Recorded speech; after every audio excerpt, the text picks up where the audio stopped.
नमस्कार, आप देख रहे हैं इंडिया खबर 24 न्यूज और मैं हूं आपके साथ भावना। चलिए नजर डालते हैं आज की खबरों पर।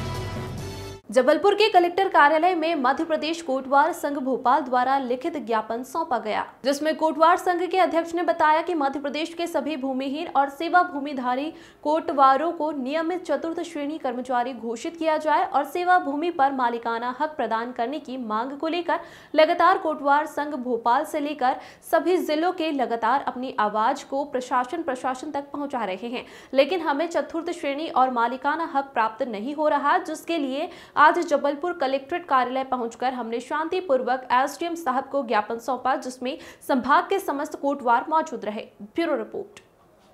कोटवारों के साथ इनकी बेचारों की बहुत गंभीर समस्या है। इनकी समस्या ये है कि 400 रुपए वेतन दिए जा रहे हैं और जिनको के पास 5 एकड़ जमीन असिंचित है, जिसमें कुछ होता ही नहीं है, और दूसरा जिनको जमीन नहीं दी जाती है उन्हें 4000 रुपये वेतन मिल जाता है। तो आज के जमाने में 4000 क्या होता है? तो ये गरीब परिवार जो जंगल में और बहुत दूर दूर तक जो गांव हैं, इनमें सरकारी सेवाएं प्रदान करते हैं। कोई भी घटना घटित होती है तो कोटवार का दायित्व होता है, गांव वाले कोटवार को बताते हैं और कोटवार पुलिस को और शासन को सूचना देता है। तो इन कोटवारों की जो मांग है पूरे मध्य प्रदेश में, इनकी मांग ये है कि हमें कलेक्टर गाइडलाइन की जो मजदूरी है उसकी दर से पैसा दिया जाए, बस इतनी बात है। और ये बेचारे दूर दूर से 50 किलोमीटर से दूर आके खड़े हैं। हमें इस व्यवस्था पे तरस आ रहा है कि 11 बजे से ये 10:30 बजे से लोग खड़े थे, इन्हें सिपाहियों ने अंदर नहीं आने दिया।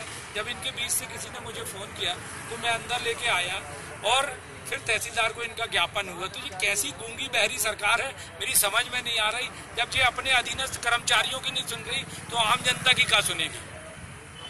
ठीक है, उन्होंने माननीय मुख्यमंत्री मध्य प्रदेश शासन के नाम पर ज्ञापन सौंपा है कि हमारे कोटवारों को जो मानदेय, बहुत न्यूनतम मानदेय 400 रुपये, किसी को 600 रुपये, किसी को 800 रुपये और 4000 रुपये भूमिहीनों को दिया जा रहा है, वो बहुत ही कम है। अगर 4000 में भी उसका आंकलन किया जाए तो 130 रुपये दिन लगभग पड़ता है, जिससे हमारे कोटवार परिवार का उदर पोषण और उनके बच्चों की शिक्षा और स्वास्थ्य संबंधी पूर्ति नहीं हो पा रही, जिससे रुष्ट हुआ कोटवारों ने आज ज्ञापन सौंपा है। दूसरी मांग यह है कि अंग्रेज हुकूमत के दौरान, जब अंग्रेज का शासनकाल था लगभग 1909-10 के अभिलेख के अनुसार, उसमें खिदमत माफी नाम का एक कालम है।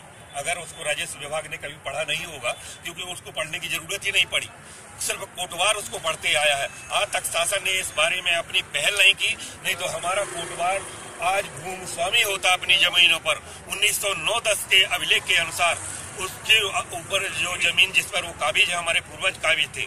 आज तक मध्य प्रदेश शासन ने इस पर कोई पहल नहीं की, न ही भूमि स्वामी किया। अभी हाल ही में आबादी के पट्टे और 4 दिन जो कोई आके बसा, अपने नींव खोदी और घर बनाया और उसको पट्टे दे दिए शासन ने। और हमारे लगभग 125 वर्ष हो गए हमको जिन भूमि पर हम काबिज हैं, उस पर आज तक शासन ने भूमि स्वामी हक करना कोटवार को सुनिश्चित नहीं किया, न ही इस बारे में पहल की।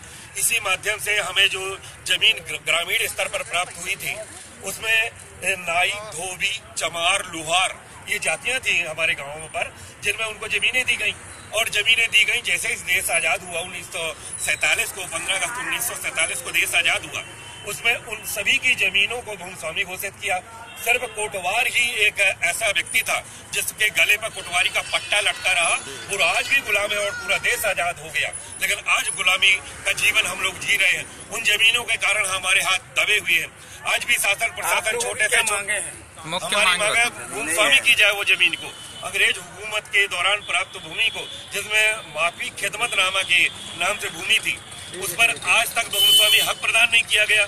और इस हमारी मुख्य मांगे हैं। क्या आश्वासन दिया कलेक्टर साहब? अब वहाँ तो अभी कलेक्टर साहब से हमारी मुलाकात नहीं हुई।